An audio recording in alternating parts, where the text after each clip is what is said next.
다 같이 하나님께 영광의 박수를 한번 드리십시다. 하나님이 상당히 기뻐하실 것 같아요. 너무 고맙고 감사합니다. 우리가 구약에 나타난 믿음의 사람들에 대하여서 이제 다 보았고요. 오늘부터는 신약에 나타난 믿음의 사람들을 한 분씩 소개하면서 우리가 은혜를 나누기를 원하는데요. 오늘 첫 번째로 베드로의 그 신앙, 그 믿음을 한번 추적해 가보기로 하겠습니다. 우리는 베드로에 대해서 익히 많이 알고 있잖아요. 히브리서 13장 8절에 가서 보면은 예수 그리스도는 어제나 오늘이나 영원토록 동일하시느니라 그렇게 말씀하세요. 예수님께서 제자들과 함께 한참 사역을 하시다가 중간 점검을 하면서 오늘 본문의 이야기를 하는 겁니다. 오늘 우리가 다 읽지는 않았지만은 13절부터 가서 보면은 우리 예수님께서 제자들에게 물어봅니다. 사람들이 나를 누구라 하느냐 물어봐요. 그러니까 우리 예수님도 우리에게 질문을 자꾸 하신단 말이죠. 그러니까 제자들이 사람들이 예수님을 세례 요한이라고 합니다. 엘리야라고 합니다. 에레미야라고 합니다. 선지자 중에 하나라고 그렇게 알고 따라다닙니다. 이렇게 이야기를 해요. 그리고 난 이후에 예수님이 거기에 대해서 그렇게 알고 따라다니는 사람들에 대하여서는 이런 반구도 하지 아니하시고 침묵하시죠. 그러면서 제자들에게 묻습니다. 그러면 너희는 도대체 나를 어떻게 알고 믿고 지금 따라다니니? 그렇게 물어봐요. 너희들은 나를 지금 누구라고 하고 있는 거야? 이렇게 묻는다니까요. 우리에게 지금도 똑같이 이 자리에서 우리에게 질문합니다. 히브리서 13장 8절 이야기했죠. 예수 그리스도는 어제나 오늘이나 지금도 동일하게 역사하신다고 그러잖아요. 지금도 이 자리에 주님이 찾아오셔서 우리 개인적으로 질문을 던집니다. 사랑하는 아들아 딸아 너는 나를 누구라 하느냐 물어봐요. 너 왜 교회에 나왔어? 너 이렇게 추운 날씨 집에 있지 왜 여기까지 와서 지금 뭐 때문에 왔어? 물어보는 거예요. 그때에 우리 이 베드로가요 이렇게 말을 합니다. 주는 그리스도시요 살아계신 하나님의 아들이십니다. 아멘. 이렇게 고백을 해요. 참 고백을 잘한 거죠. 예수님의 마음에 쏙 들었어요. 그러니까 이 다른 사람들이 그렇게 예수님을 알고 따라다니는 그들을 향하여서는 아무 말씀을 안 하시는데 베드로의 이 신앙 고백이 예수님 마음에 너무나 맞았어요. 그래서 바요나 시모나 네가 복이 있도다. 이를 내게 알게 한 이는 혈육이 아니요 하늘에 계신 내 아버지시니라. 네가 공부를 많이 해서 신학을 많이 해서 네가 이 고백한 거 아니야. 목사님들 다 모르는데 뭐. 일반 교수들도 잘 모르는데 네가 어떻게 이걸 알았어? 네가 잘나서 그런 게 아니고 하늘에 계신 아버지께서 너에게 알게 하신 거야. 혈육이 아니야. 육신적으로 아는 것이 아니야. 그렇게 지금 말씀하시면서요. 그러면서 내가 이 반석 위에 내 교회를 세울 것이다. 그 고백 위에. 내 교회를 세우겠다. 교회를 세운다 이 말은 건물을 세운다라는 의미보다는 전도가 되어지겠다라는 거거든요. 왜냐? 영혼 구원에 대한 이야기잖아요. 교회는 예수 그리스도를 마음의 구주로 영접한 그 사람들이 그게 바로 교회요 하나님의 성전인 줄로 믿습니다. 그러면서 음부의 권세가 너를 이기지 못할 것이다. 두 번째로 축복하는 거예요. 첫 번째는 내가 내 교회를 세울 것이고, 두 번째 축복은 뭐냐? 음부의 권세가 너를 이기지 못할 것이야. 그게 축복을 해요. 그리고 세 번째 축복은 뭡니까? 네가 땅에서 무엇이든지 매면 하늘에서도 매일 것이요. 네가 땅에서 무엇이든지 풀면 하늘에서도 풀리리라 하시고. 그러면서 천국 열쇠에 대한 하늘 보좌의 축복의 문을 여는 열쇠를 주셨다는 겁니다. 이 고백하는 자에게. 그러니까 이 본문을 딱 보면은요, 신앙생활 한다, 교회 다니는 사람들을 보면 두 종류의 사람이 있다는 거죠. 한 사람은 어떤 사람이냐? 틀린 언약을 붙잡고 교회 다니는 사람이 있어요. 비슷한 언약이죠. 그러나 또 다른 사람은요, 정확한 언약을 붙잡고 교회에 나오는 사람이 있어요. 다시 말하면 종교 생활하는 사람이 있고 신앙 생활을 하는 사람이 있다 이 말이에요. 두 종류. 여러분들은 종교 생활입니까? 아니면 신앙 생활입니까? 우리 지금 예수님이 우리에게 질문을 하는 거거든요. 거기에 답을 내야 됩니다. 교회에 왜 왔어? 왜 하나님께 헌금 드리는 거야? 우리 주님이 질문합니다. 그러니까 종교 생활하는 사람은 일단 언약이 틀린 거예요.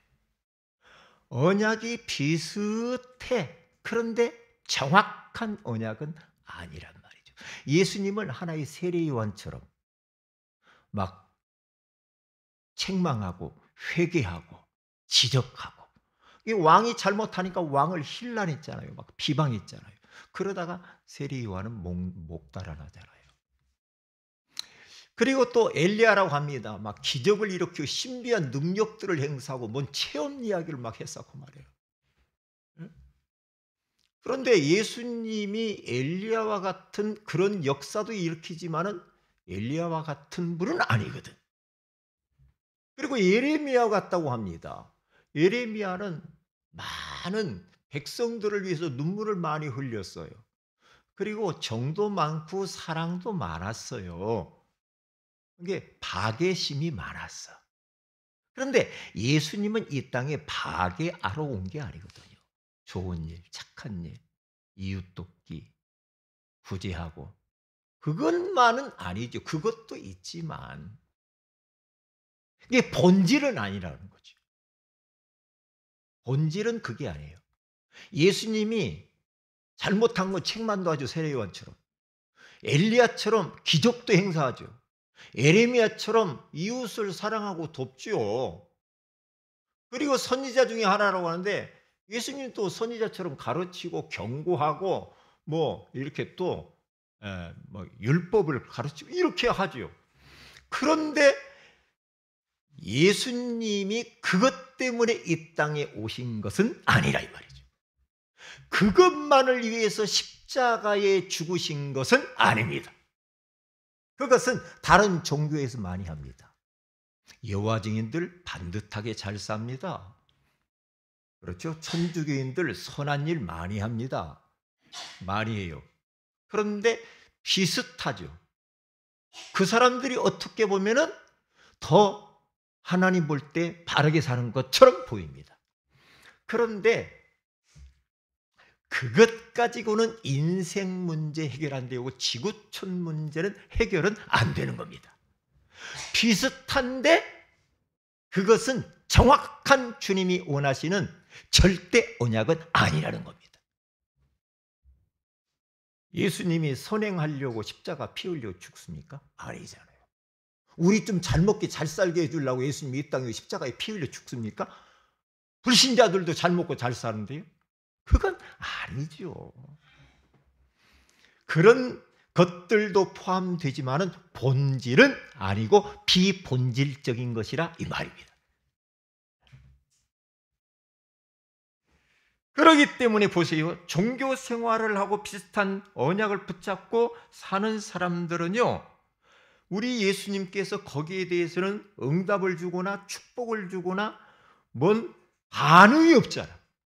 그런데 베드로의 이 신앙 고백을 통해서는 우리 예수님이 깜짝 놀래가지고 표현을 합니다. 바요나 시모나 네가 복이도다. 너는 복덩어리야. 이 고백한다는 자체가 너는 복받은 거야. 응? 그러면서 우리 예수님이 축복하시고 응답하시고 역사하신다 이 말이죠. 이게 틀린 언약 붙잡고 계속해서 우리가 교회 와서 종교생활을 해보세요. 일단 하나님과 상관이 없고 거기에는 응답이 없어요. 축복이 없어요. 역사가 나타나질 않아요. 그러니까 왜 나에게는 자꾸 이렇게 역사가 안 일어나지? 응답이 없지? 잘못된 언약을 붙잡을 수도 있다니까요. 이게 주는 이 말은 예수님을 온 우주 만물의 주인일 뿐만 아니라 나의 주인이요 나의 생명의 주인임을 믿는 겁니다. 그래 왜 인생이 안 풀리는가? 주인 바꿔야 된다니까요. 자꾸만 내가 인생의 주인처럼 내 마음대로 내 생각대로 내 고집대로 내 주장대로 자꾸만 사니까 인생이 안 되는 거예요. 시작이 틀렸어. 주인을 바꾸셔야 돼요. 우리가 우리 인생에 대해서 미래에 대해서 뭐 우리가 뭘 5분 후에 어떤 일이 일어나는지 우리는 모르는데요. 그런데 내 인생을 내가 다 알 것처럼 막 그렇게 사는 사람 배짱도 좋아요. 안 됩니다. 우리 인생은 성경에 가서 보면은요 먼지, 티끌, 꽃과 같이 시든다고 그랬어요. 다 인생들은 다 사라집니다. 금방. 연기와 같아요. 잠깐 있다가 안개와 같이 해가 뜨면 안개가 없어지잖아요. 그런데 막 내가 주인처럼 막 내가 하면 인생 될 것 같고 천만의 말씀입니다. 착각입니다. 그래서 인생이 안 되는 겁니다. 마음의 편안과 행복이 없는 겁니다. 주인을 바꿔야 됩니다. 예수님을 우리 사랑하는 성도들의 주인으로 모시기를 주의 이름으로 축복을 드립니다. 꼭 그렇게 하셔야 됩니다. 우리의 생명 누구의 손에 달렸습니까?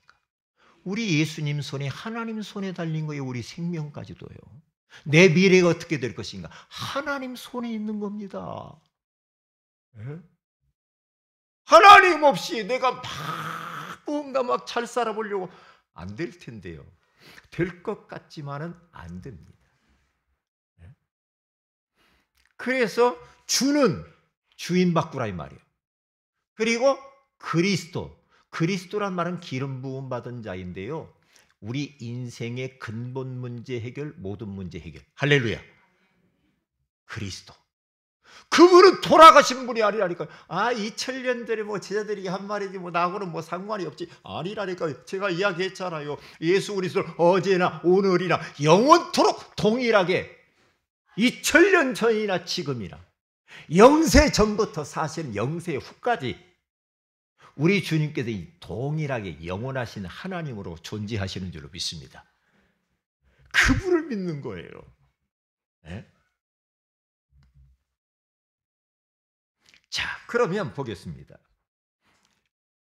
첫째입니다. 베드로의 인생 전환점입니다. 우리 성도들도 다 전환점이 있잖아요. 터닝 포인트. 저도 인생의 전환점이 있잖아요. 예수 모르고 참 인생이 어디서 와서 무엇 때문에 삶이 어디로 가는지를 모르고 그냥 눈 뜨고 밥 먹고 일하고 그냥 그렇게 살았던 저 아닙니까? 네? 내 미래가 어떻게 될 것인가? 사람이 죽은 후에는 어떻게 될 것인가? 전혀 그런 것에 내세에 대한 소망도 없이 막 그렇게 살았다니까요. 항상 그래서 저는요, 죽음에 대한 두려움이 있었어요. 죽음을 어떻게, 뭐가 제일로 두려웠냐면, 숨이 끊어질 때 얼마나 답답할까, 그 생각이 막 드는 거예요. 숨 끊어지려고 할 때. 여러분 숨 안 쉬고 참아보세요. 막 빨간해지면서 그러잖아요. 죽음에 대해서. 왜냐? 저희 가족들이 자꾸 일찍 죽어. 그러니까 죽음에 대한 두려움이 있었다니까요. 우리 어머님이 50대에 돌아가셨는데, 그러면 저희 형님이 40대가 아니고 50대인가요? 50대에 돌아가셨거든요. 저희 큰 누나는 어릴 때 물에 빠져 돌아가셨거든요. 그러니까 이거에 대한 생각이 막 저를 짓눌렀거든요. 50 넘길 수 있을까? 막 그런 생각들. 응? 그런데요, 이 복음을 알고 난 뒤에 그 묶임에서 풀려났어요. 해방은 과거, 현재, 미래 문제 해방. 인생이 하나님으로부터 와서 하나님의 영광과 소원을 위하여서 살다가 얼마나 살는지를 몰라.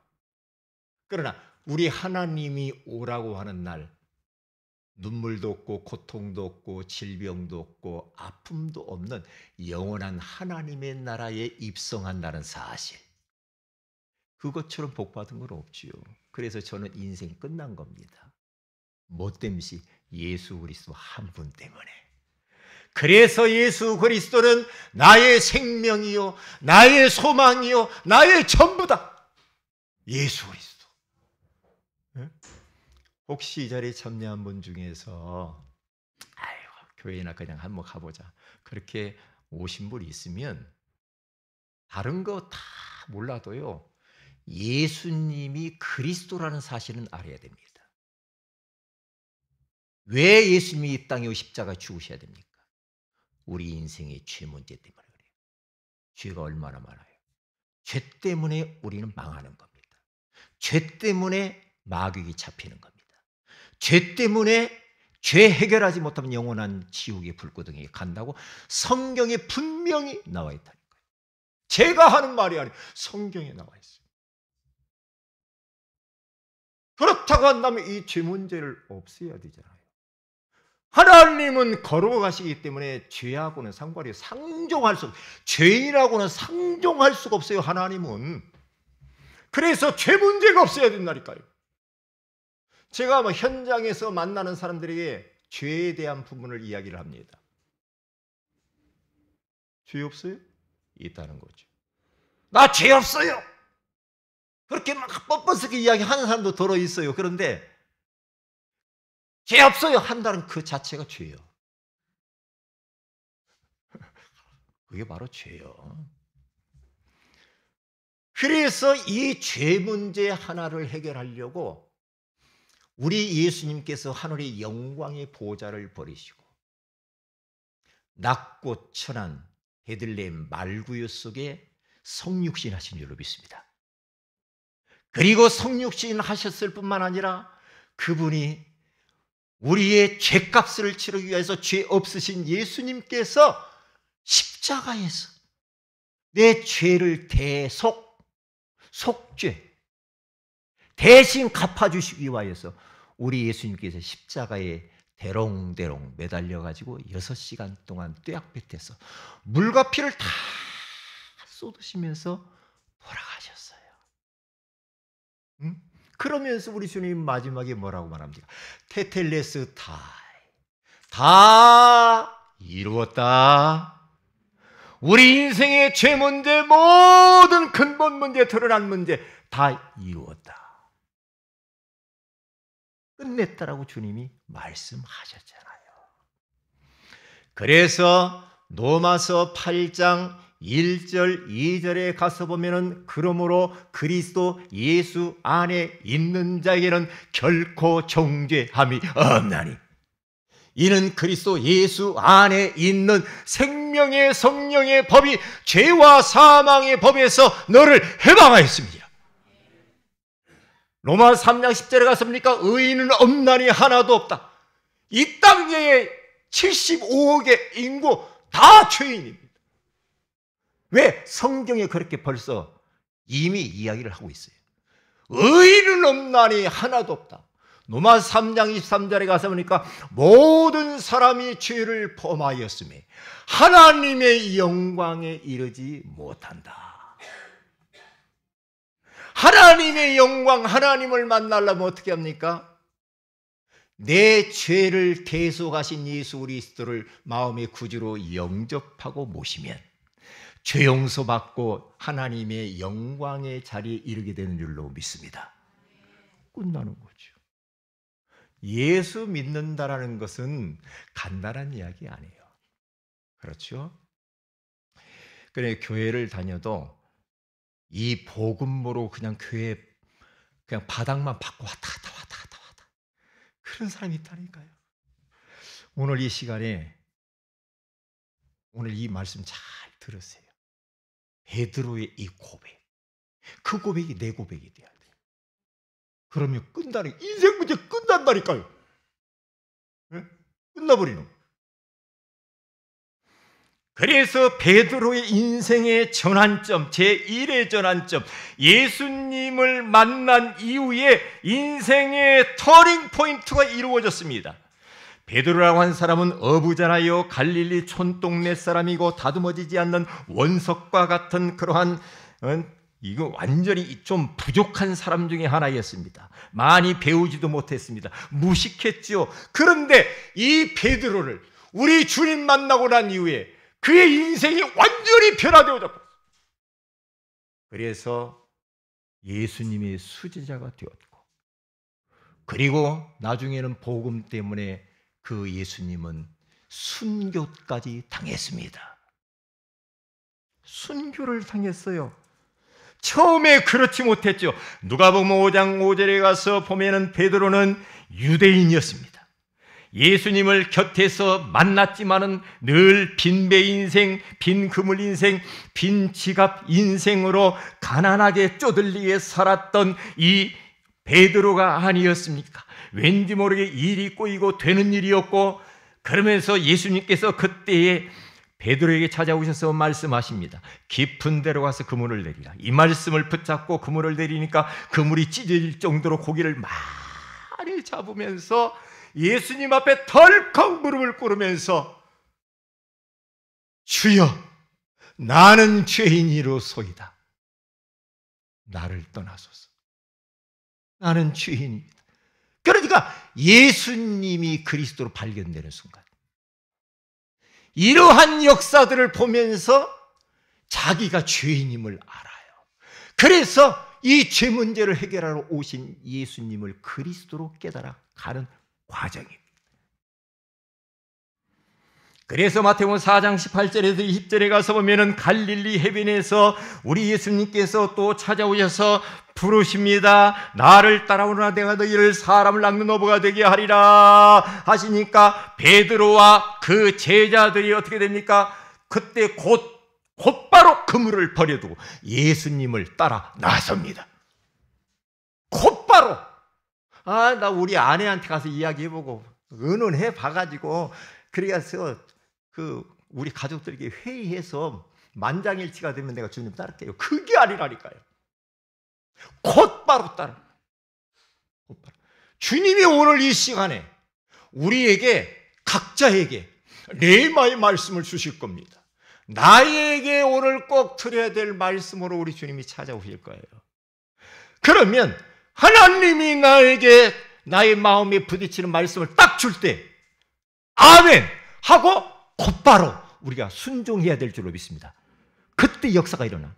자꾸만 미적거려가지고는 안 되더라니까요. 저를 보니까 미적거렸는데 몇십 년이 지나가 버려요. 말씀을 받는데도 계속 미적거려. 미적거리면서, 그러니까 인생의 변화가 없고 응답이 없고 역사가 나타나질 않아. 이게 응답이 계속 그 자리에 머물고 있는 거예요. 그런데 그 틀을 깨고 나가야 돼. 하나님을 진짜 딱 믿는 믿음을 가지고 박차고 내게 있는 그 틀을 딱 깨버려야 된다니까. 깨고 나갈 때 엄청난 세계가 있는데 이걸 모르고 내가 내 인생에 갇혀 있어. 내 테두리 안에서 나는 요 정도만 우리끼리 잘 먹고 잘 살고 좀 저축하고 나중에 집 사고 이렇게 살 겁니까? 재미없을 텐데. 주님과 상관없는 삶이고요. 그래서 이렇게 예수님을 만난 이후에 첫 번째 전환점이 찾아왔고 제2의 전환점이 찾아옵니다. 베드로가 예수님을 만나서 이러한 소명을 받았고 그리고 또한 사명도 받았지만은 그 사명이 진짜 주님께서 원하시는 절절한 사명으로 마음에 다가오지 않았다니까요. 그러니까 어떻게 합니까? 따라다니면서 자꾸만 불신앙하고 옛날 체질이 그대로 남아 있어가지고 천방직축이야. 그러니까 신앙 고백을 해놓고도요, 마태복음 오늘 16장 23절에 가서 보니까요, 예수님께서 이렇게 말합니다. 내가 이제 십자가에 죽을 것이고 3일 만에 살아나리라. 그렇게 말하니까 이 베드로라고 하는 사람이 뭐라고 말합니까? 예수님 절대로 그런 일 없어. 예수님 우리 곁에 계속 있어야 돼. 예수님 돌아가시면 안 돼. 그럴 일 없습니다. 안 죽어요. 걱정하지 말아요. 그때 우리 예수님께서 하신 말, 사탄아 내 뒤로 물러가라. 네가 하나님의 일을 생각하지 아니고 도리어 사람의 일을 생각합니다. 그러니까 이 베드로라고 하는 사람이요, 예수님을 만나서 인생의 터닝 포인트로 가져왔음에도 불구하고 뭐가 진짜 발견 안 됐냐? 사명. 우리 예수님이 지금 이 사명 주신 것이 무언가를 몰라. 뭔가로 따라 나서기는 나섰는데 이 사명이 나의 사명으로 내 이 사명을 인생 던지겠다라는 것이 없는 거예요. 그러면 그건 사명이 아니지. 그러니까 뒤집어지고 엎어지고 막 그런 일이 막 벌어집니다. 갑자기 막 사탄이 되기도 하고 막 그럽니다. 또한 예수님께 십자가를 지시기 위해 잡혀갈 때 베드로는 곁에서 따라갑니다. 그러다가 불안합니다. 따라가요. 그러면서 따라가는데 멀찍이 따라갑니다. 예수님을 따라가면 바짝 따라가야 돼. 할렐루야. 멀찍이 따라다니면 막 하는 정말 해도 왜 그럴까? 사명감이 없는 겁니다. 내가 한 번밖에 없는 이 인생을 내 생명을 던질 만한 가치 있는 사명을 발견하지 못하면 인생은 어정쩡해집니다. 그리고 갈등 많고 방황합니다. 왜? 사명이 없어서 그래요. 제가 이번에 서울 강선의 전도 캠프를 갔는데요, 거기 목사님과 포럼을 했어요. 어느 찻집에서 포럼을 했는데, 이제 랩넌트 목사요, 자녀가 3명이 있더라고요. 그런데 둘째인가 봐요. 둘째가 중학생인데 얘가 어릴 때부터 계속해서 쓰러지고 넘어지고, 에? 막 팔을 막 죽어가는 거예요. 막 간질 이렇게. 그러니까 이 목사님 사람이 얼마나 힘들겠냐고. 방바닥에 누워가지고 막 파라라라 얘가 죽어가는데 이걸 바라보는 부모의 마음은 찢어지지. 그러면서 계속 메시지를 줬다는 거죠. 예수의 보혈 찬양해주고 예수의 피 불러라. 예수님은 그리스도 고백해라. 선포해라. 그러면서 막 계속 하고 막 사모님이랑 막 기도하고 막 예수 그리스도의 보혈의 피를 선포하면은 얘가 딱 멈추더래요. 딱 멈추면서 정상으로 싹 돌아. 그때마다 목사님이 메시지를 준 겁니다. 사랑하는 아들아, 네가 이렇게 간질로 쓰러지는 이것은 그냥 너에게 간질이 이게 있다 없다가 문제가 아니고 지금 너와 같이 고통받는 영혼들이 얼마나 많으냐. 그 영혼들을 네가 살려야 되기 때문에 너에게 이런 일이 온 거야. 너는 사명 있는 아픔이야. 괜찮아. 이 신앙 고백 계속해. 주는 그리스도시요 살아계신 하나님의 아들이십니다. 주는 내 간질병을 치료하신 그리스도시요 살아계신 하나님의 아들이십니다. 예수 그리스도의 보혈을 계속 찬양하자. 계속 예수 피, 예수 보혈 떠나갈지어다. 계속 하면은 괜찮아지는데 또 학교를 제대로 다닐 수가 없어. 학교에서 쓰러져 버려. 이야, 이게 참 진짜 제가 그 이야기를 듣는데요. 제가 좀 아끼는 후배인데 너무 마음이 아프더라고. 너무나. 만약에 내 자녀가 그랬다면 어떻게 됐을까? 너무너무 가슴이 아픈 거예요. 그래서 제가 갔다 와가지고 계속 기도하면서 얘 이름을 물어볼 걸 안 물어봤네. 좀 기도를 좀 해줬으면 좋겠다. 그런데 그게 중요한 게 아니고 이 아이에게 엄마 아빠가 사명을 심는 겁니다. 사명이 있는 아픔이야. 응? 너와 같이 지금 이렇게 고통 가운데 있는 사람이 얼마나 많아. 네가 증인으로 서야 되는 거야. 그들을 살려야 되거든. 사명을 심었다는 이야기를 했어요. 그래, 맞습니다. 저도 마찬가지군요. 사명이 없을 때는 저는 뭡니까? 맨날 잘 먹고 어떻게 돈 벌어가지고 조금 나은 집, 좋은 차. 생각이 온통 눈에 보이는 것이 있어요. 육신적인. 근데 그게 내 마음대로 안 돼. 안 돼요. 그러니까 갈증이 많지. 그러니까 막 마음이 허전하고 뭔가 삶에 의미가 없고 방황하고 이래. 그런데 사명을 깨닫는 그날로부터 나는 예수 그리스도의 복음을 위하여서 내 생명을 던지는 것이다. 이 일을 위해 난 살다 간다. 제자 남기고 후대 남기고 갈 것이다. 세계복음화하다고 하는 것이다. 그러면서 하나님이 나에게 레마의 말씀을 주셨는데 사도행전 20장 24절 말씀입니다.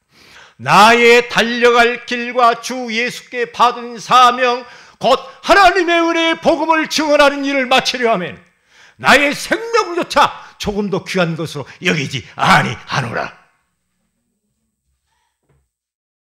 그래, 생명운동 하다가 내 모든 것을 드려도 괜찮다. 그 일 위해서 살다 가는 것이다. 그때부터요, 제 인생 끝난 겁니다.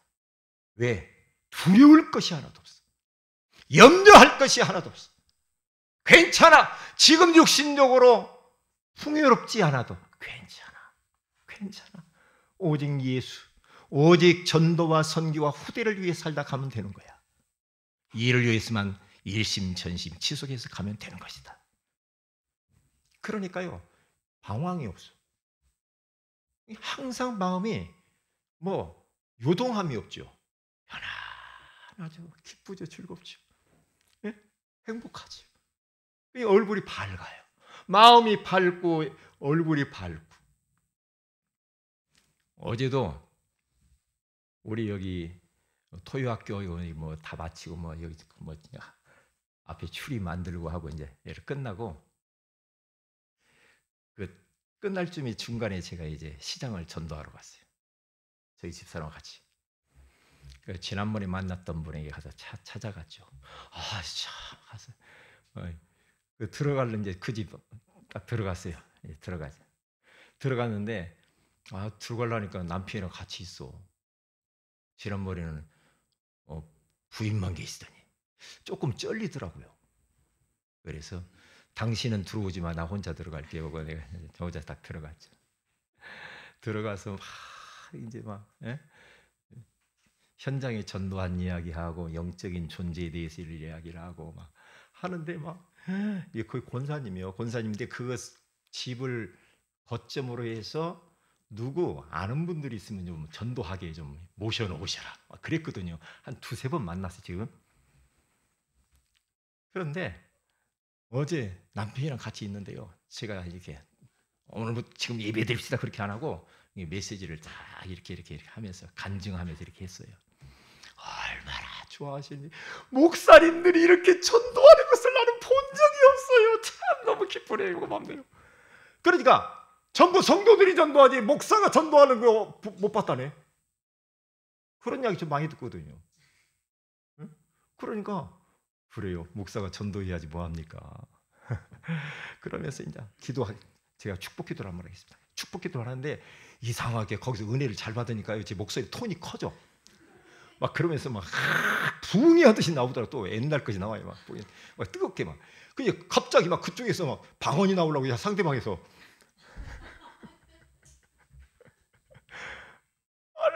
얼마나 성령 충만하고 얼마나 기쁘고 즐겁고 좋은지. 목사님 뭘 좀 또 어떻게 좀 내가 뭐 드릴 것이 없고 물 한 잔도 못해가지고 다음에 차차 앞으로 만날 일 많으니까요. 그러게 하고 왔다니까요. 그러니까 기뻐요. 전도자 인생을 사는 것처럼 기쁨을 얻는 것 같아. 부족하지만 저를 통하여서 사람들이, 현장에 있는 사람들이 조금이라도 힘을 얻고 소망을 안게 되는 그 자체가 얼마나 큰 기쁨인지 몰라. 이 사명을 찾아버렸어. 사명. 지난번 베트남 갔을 때도요. 이 베트남에 누가 이 다낭 지역에 선교사가 없구나 말이야. 하노이에 있는데 다낭 지역에 누가 다낭에 여기 지금 2명을 영접을 시켜놨는데 이분들을 누구에게 연결을 어떻게 해야 돼? 응? 누가 갔으면 좋을까 막. 그런 마음밖에 없어. 그런 마음밖에.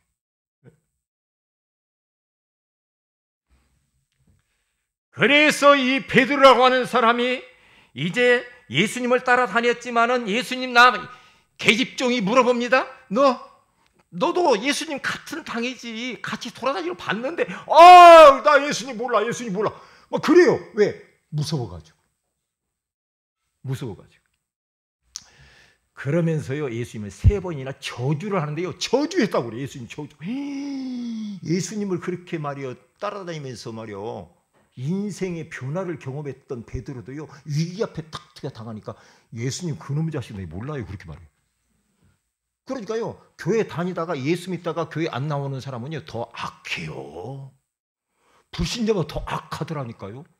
나 옛날에 교회 다녀봤고요. 막 선교 활동도 많이 했는데, 나한테 예수 이야기 하지 마. 그러면서 더 악해져가지고요. 막 욕하고 사퇴질하고 그래요. 이야, 여러분 절대 교회 떠나지 마시기 바랍니다. 왜 아멘 안 해요? 예수님 떠나지 마시기를 바랍니다. 예수 믿는 것은 졸업이 없어요. 나 이제 졸업할래요. 졸업이 없다니까요. 언제 졸업이냐? 천국 갈 때가 졸업이야. 아셨죠? 천국 갈 때까지 우리는 일심전심지속으로 이 주님 걸어가신 십자가의 오솔길을 계속 걸어가야 될 줄로 믿습니다. 그러면 되는 거죠. 자, 그래서 요 베드로가 나중에는 어떻게 합니까? 제자들과 함께 이 7명과 함께요 팀 사역해가지고 저 갈릴리 바닷가로 도망가잖아요. 가가지고 옛날로 싹 돌아가 버렸어요. 그럴 수 있다니요. 돌아가지고 고기 잡아 계속. 그런데 거기에 부활하신 주님이 찾아와요.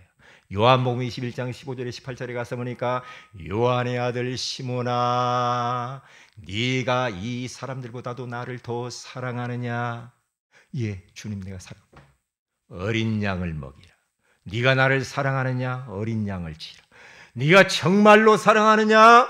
예, 주님이 아시잖아요. 어린 양을 먹이라. 사명을 부활하신 주님으로 딱 봤습니다.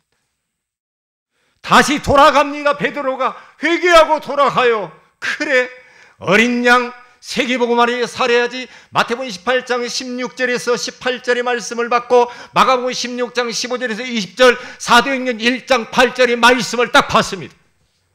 오직 성령이 너에게 마시면 너에게 권능을 받고 예루살렘과 온 유대와 사마리아와 땅끝까지 이르러 내 증인이 되리라 하시니라. 모든 민족으로 가서 제자를 삼아라. 만민에게로 가서 복음을 전파하라. 볼지어다 내가 세상 끝날까지 너희와 항상 함께 있으리라 하시니라. 그래서 전도 사명을 받습니다. 선교 사명을 받습니다. 그래서 베드로라고 하는 사람은 초대교회 마가의 집에서부터 최초로 교회 운동을 시작합니다. 그래서 교회 운동을 하면서 그의 최초의 담임 목사가 되죠. 그래서 지금 그 교회를 기점으로 해서 지금 보세요. 전 세계 한국에 6만 교회가 세워졌잖아요. 이 교회 운동의 사명, 교회를 많이 세워야 됩니다. 많이 세워가야 돼요. 큰 두 번째입니다. 베드로의 신앙 고백. 종교 생활하고 있던 유대인, 복음 전혀 없고 답이 없는 제사만 드리고 있던 이 베드로, 종교 생활에서 마태복음 16장 16절 복음 깨닫고 이 고백을 딱 하잖아요. 우리 다 같이 한번 고백을 해봅시다. 주는 그리스도시요 살아계신 하나님의 아들이십니다. 그럴 때에 교회를 세워가고 음부의 권세를 이기고 천국 열쇠를 주겠다라고 약속했잖아요. 지금 우리에게 동일한 이 축복이 와 있는 줄로 믿습니다. 베드로라고 한 사람은 소심한 성격입니다. 그렇죠? 마태복음 26장 74절에 가서 보니까 이 베드로는 그가 저주하며 맹세하여 이르되 나는 그 사람을 알지 못하노라. 그렇죠. 그렇게 말을 하잖아요. 3번이나 모른다라고 부인을 해요.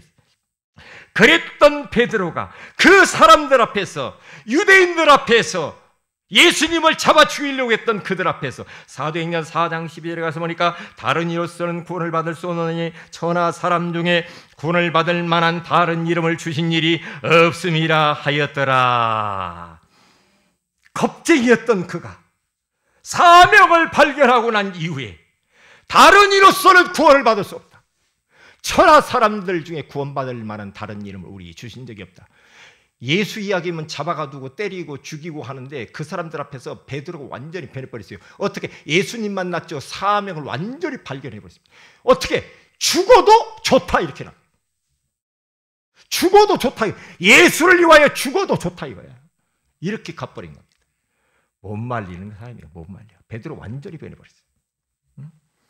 그는 또 다혈질입니다.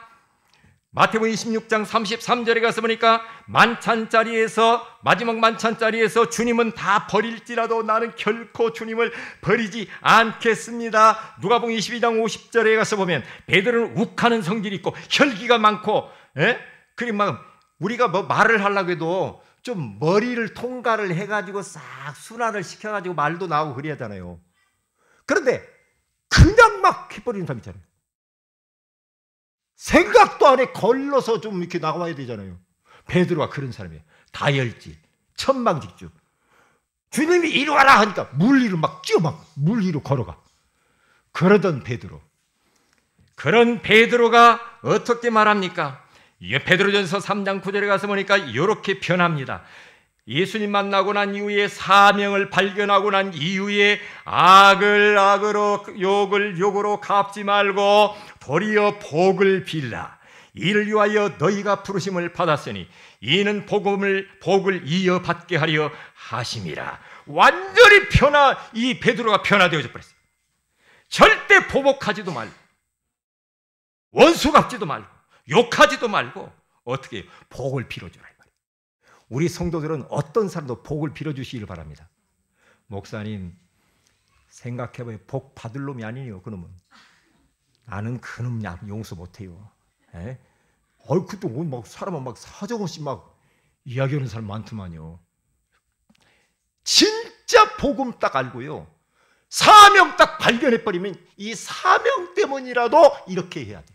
악을 악으로 갚지 말고 욕을 욕으로 갚지 말고 도리어 복을 빌어주어라. 할렐루야. 뭐 때문에? 복음 때문에. 뭐 때문에? 그 사람 살려야 되니까. 뭘로? 복음으로. 그렇게 하면 어떻게 됩니까? 이는 복을 이어받게 하려 하심이라. 그렇게 말을 해요. 내가 복을 빌어줬는데 그 복이 나에게 또 이어서 온대요. 복이 온대. 이어받게 한대. 이어서 받아가지고요. 나에게 복이 올 뿐만 아니라 내 후손에게도 그 복이 이어진대. 할렐루야. 이것처럼 감사한 게 어디냐 이 말이죠. 마지막 결론입니다. 너희는 나를 누구라 하느냐? 지금 우리의 상황 속에서 우리가 지금 처해 있는 문제, 질병, 고통 속에서 우리 주님이 질문합니다. 주는 내 질병 문제를 해결하신 그리스도. 그거 네모 안에다 집어넣어야 돼요. 주는 우리 남편을 구원하실 그리스도시요. 주는 내 가난 문제를 해결하신 그리스도. 그 안에다 다 집어넣고 계속해요.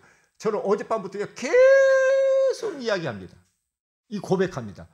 주는 해놓고 가로 열고 암흑의 대상자를 구원하실 그리스도시요 살아계신 하나님의 아들이십니다.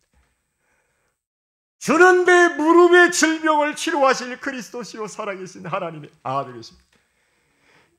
요 말씀은 옛날에 했던 게 아니란 말이죠. 지금 어제나 오늘이나 영원토록 동일하게 지금 이 자리에 역사하고 계신 그 주님 앞에서 지금 우리는 이 고백을 사실적으로 해야 될 줄로 믿습니다. 우리 자식 문제를 해결하신 그리스도시요 살아계신 하나님의 아들이십니다. 하루에 100번만 해보세요. 저는 한 50번까지 어제 밤부터 지금까지 계속. 왜냐? 우리 예수님이 이 고백을 지금 너무나 듣기를 원한단 말이죠. 그러면 이 고백을 할 때마다 우리 주님이 세 가지 축복입니다. 주님이 너는 복받은 자구나. 내 교회를 세울 거야. 음부의 권세 너를 못 이겨.